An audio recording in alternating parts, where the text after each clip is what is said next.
अस्सलामुअलैकुम वरहमतुल्लाहि वबरकातुहू। इत्तेहाद न्यूज़ में आप सभी का खैर मकदम है। क्या वाकई ट्रंप ने मोदी को फंसाया? जी हां, आज इस सवाल पर ही बात करते हैं। और साथ में भाजपा मध्य प्रदेश के वजीर विजय शाह ने ऑपरेशन सिंदूर की क़यादत करने वाली कर्नल सूफिया कुरैशी पर तौहीन आमोज टिप्पणी पर भी बात करते हैं।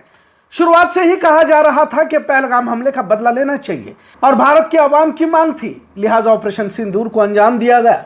देश की बहादुर बेटी कर्नल सूफिया कुरैशी ने इस ऑपरेशन को बखूबी अंजाम दिया। मध्य प्रदेश के वजीर और भाजपा कायद विजय शाह ने क्या कहा और इस पर क्या बवाल हुआ है, इस पर भी बात करेंगे। पर उससे पहले भारत के वजीर आजम मोदी को इनके करीबी दोस्त और अमेरिकी सदर डोनाल्ड ट्रंप ने कैसे फंसा दिया और साथ में देश की अजमत को भी किस तरह पामाल किया, इसका नमूना देखने को मिला। महज 4 दिन के अंदर सीज फायर का ऐलान भारत के अवाम के लिए ताज्जुब की बात थी, क्योंकि इस तरह का मौका शायद भारत को फिर दोबारा नसीब ना हो। कुछ ने तो यहां तक कहा कि यही मौका था कि पीओके भी भारत में शामिल कर लेते, लेकिन जो बयानात ट्रंप दे रहे हैं इससे भारत की तस्वीर दागदार होती नजर आ रही है। पहले ट्रंप के बयान को सुनते हैं और फिर कुछ ही देर में भारत के वजीर आजम मोदी के बयान को भी देख लेते हैं। We helped a lot, and we helped also with trade. I said, come on, we're going to do a lot of trade with you guys. Let's stop it. Let's stop it. If you stop it, we're doing trade. If you don't stop it, we're not going to do any trade. People have never really used trade the way I used it. That I can tell you. And all of a sudden they said, I think we're going to stop.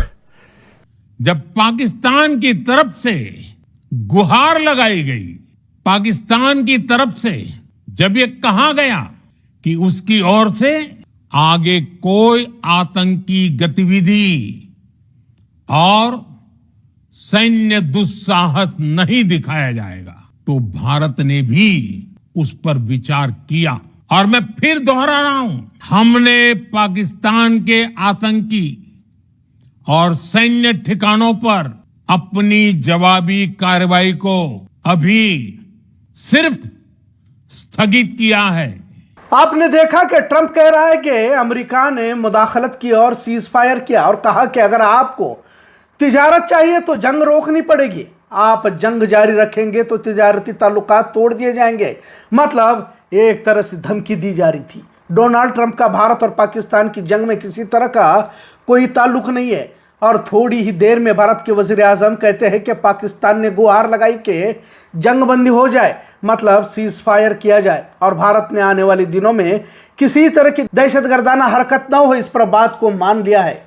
Modi ने अपने बयान में बार बार कहा कि जंग को रोका गया है, मतलब बंद नहीं किया गया। खैर, अब देश में एक तरह से भाजपा या मोदी के खिलाफ माहौल बनता जा रहा है, क्योंकि मोदी या शाह ट्रंप के खिलाफ लफ्ज तक बोलने को तैयार नहीं है और वही दूसरी ओर पाकिस्तान मुस्तकिल ड्रोन से हमले कर रहा है। आखिर ऐसी क्या मजबूरी आन पड़ी कि भारत ही इसमें कहीं तो बैकफुट पे नजर आ रहा है क्या? इस तरह के सवालात भी उठाए जा रहे हैं। और पाकिस्तान रोजाना क्यों मोर्टर शेलिंग और ड्रोन छोड़ रहा है, जिसके नतीजे देखने को मिल ही रहे हैं। जम्मू के सांबा और पंजाब के जालंधर में ड्रोन हमले देखे जा चुके हैं। सीज फायर की रात को ही पाकिस्तान की जानिब से हमले होने के बाद एनडीटीवी की जानिब से बताई गई, मतलब भारत के लिए मौका होने के बावजूद सीज फायर क्यों किया गया। खैर, अब प्रोपेगेंडा वार जारी है। इन तमाम के दरमियान ट्रंप का बार बार कहना कि मैंने ही जंग रुकवाई, यह भारत के हक में ठीक नहीं है। इसका मुंह तोड़ जवाब वजीर आजम मोदी अमित शाह को देना होगा, लेकिन किसी तरह का अमेरिका के खिलाफ कोई बयान नहीं दिया जा रहा। जबकि यूक्रेन का वजीर आजम ट्रंप को उसके ही सामने बात सुना सकता है, तो भारत क्यों नहीं सुना सकता, जबकि यूक्रेन एक छोटा सा मुल्क है। खैर, इन तमाम के दरमियान भाजपा में हिंदू मुस्लिम का ड्रामा भाजपा या कुछ हिंदुत्ववादियों की जानिब से किया जा रहा है, जिस पर इसके पहले भी वीडियो बनाई जा चुके हैं। पाकिस्तान का झंडा बताकर सऊदी अरेबिया का परचम, जिस पर कलमे तैयबा लिखा हुआ है, और जानबूझकर पांव तले रोंदने की हरकत कुछ भाजपाइयों की जानिब से की गई है। भाजपाइयों में किस हद तक नफरत है, इसकी मिसाल भी मध्य प्रदेश के भाजपाई वजीर विजय शाह के बयान के बाद खुलकर सामने आया है। बात देश की अजमत और वकार की है, क्योंकि इस भाजपा के लीडर ने कर्नल सूफिया कुरैशी को दहशतगर्दों की बहन कहा। मतलब सिर्फ मुसलमान होने पर इन्हें किस हद तक नफरत है, इसका महज अंदाजा ही लगाया जा सकता है। जब देश भर में इस बात को लेकर गुस्से का मुजाहरा किया जाने लगा, तो अब माफी मांगने की बात इस भाजपाई वजीर की जानिब से कही जाने लगी है, पर बात हर हाल में माफी के काबिल नहीं है। ताज्जुब तो कांग्रेस लीडरों पर भी है, और खासकर बेलगाम जिला के जो अब तक खामोश है। भाजपा की पुरानी चाल है कि वो अपने जुर्म को छुपाने के लिए उल्टा अपने तरफ से इकदाम करते हैं।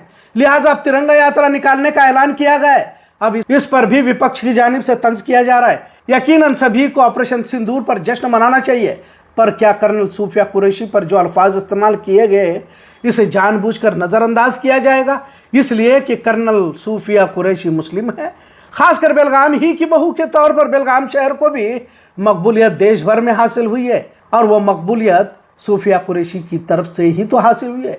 बहुत सारे लीडर सूफिया कुरैशी के ससुर की गुलपोशी कन्नूर जाकर किए हैं, पर क्या भाजपा के लीडर अपनी ही पार्टी के वजीर के जरिए भारत की बहादुर बेटी पर तौहीन आमेज अल्फाज पर खामोशी बरतेंगे? आखिर पार्टी से बाहर इन्हें क्यों नहीं किया जा रहा? अगर इसी तरह कोई विपक्ष का लीडर या कोई मुस्लिम बोलता तो किस तरह का हंगामा खड़ा कर दिया जाता। बहरहाल चुनाव में ऑपरेशन सिंदूर का फायदा उठाने की कोशिश में भाजपा है। वही ट्रंप का ऐलान, सीज फायर और सूफिया कुरैशी को लेकर भाजपा लीडर का बयान मोदी के लिए मुसीबत बनते जा रहे हैं। वैसे भी सीज फायर का ऐलान भारत की आवाम को कबूल नहीं था, क्योंकि और 4 दिन जंग चलती तो पाकिस्तान का इलाज हमेशा के लिए ही हो जाता। बहुत सारे मामले एक ही बात में सुलझ जाते। धीरे धीरे बदलते हालात भाजपा के हक में तो नजर नहीं आ रहे।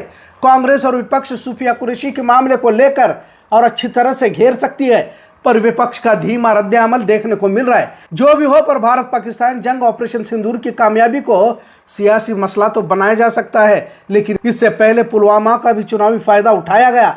वैसे मुकम्मल फायदा उठाने की कोशिश भाजपा जरूर कर सकती है, लेकिन उतनी ही रुकावट दरपेश है। बजाय फायदा उठाने के कहीं बैकफायर ही न मार जाए की कैफियत भाजपा की हो रही है, और दुनिया भर में ट्रंप सीज फायर का सेहरा अपने सर बांधने की फिराक में नजर आ रहा है। इससे मोदी की तस्वीर दागदार जरूर हो सकती है, क्योंकि एड्रेस टू द नेशन में जंग को रोका गया है, बंद नहीं किया गया, ऐसा बयान प्रधानमंत्री दे रहे हैं। वही भारत की आवाम रोकने की क्या जरूरत थी का सवाल भी कर रही है। कहीं ट्रंप से मोदी डर तो नहीं गए का सवाल भी किया जा रहा है। इस वक्त एक बात जरूर बताना चाहूंगा कि ट्रंप ने मोदी को जरूर फंसा है, क्योंकि भक्त मंडली भी ट्रंप के लिए हवन कर रही थी, पूजा पाठ भी ट्रंप के लिए की जा चुकी है। अब की बार ट्रंप सरकार के नारे भी मोदी की जानिब से लगाए जा चुके हैं। मतलब एक तरह से ट्रंप हिंदुत्व के साथ है की तरह भक्त मंडली खुर्रम दिखाई दे रही थी। मुस्लिम विरोध में पैलेस्टाइन गाजा पर हमले भी फिरका परस्ती की खुशी में इजाफा कर रहे थे, लेकिन तारीख रही है कि अमेरिका कभी किसी का नहीं होता। अंग्रेजों ने हमेशा से ही धोखा दिया है। ट्रंप बहुत बड़ा झूठा शख्स है, और इसका एहसास भक्तों को तब हुआ जब हाथों में हथकड़ी और पांवों में जंजीरें बांधकर भारत के अवाम को देश से बाहर निकाला गया। टैरिफ 26% लगाई गई, और अब भारत पाकिस्तान जंग को सीज फायर करने का सेहरा भी खुद ही के सर बांध लिया। इतना बड़ा लोकतंत्र होने के बावजूद भारत का प्रधानमंत्री ट्रंप से क्यों डर गया का सवाल दुनिया भर में पूछा जा रहा है। एड्रेस टू द नेशन में अडानी के ड्रोन्स की मार्केटिंग भी करने की तरफ इशारा प्रधानमंत्री ने किया। बहरहाल ट्रंप ने मोदी को जरूर फंसाया, इतना कह सकते हैं। आज का मौजू कैसा लगा इस पर जरूर कमेंट करें। इत्तेहाद न्यूज़ देखने के लिए शुक्रिया। अल्लाह हाफिज।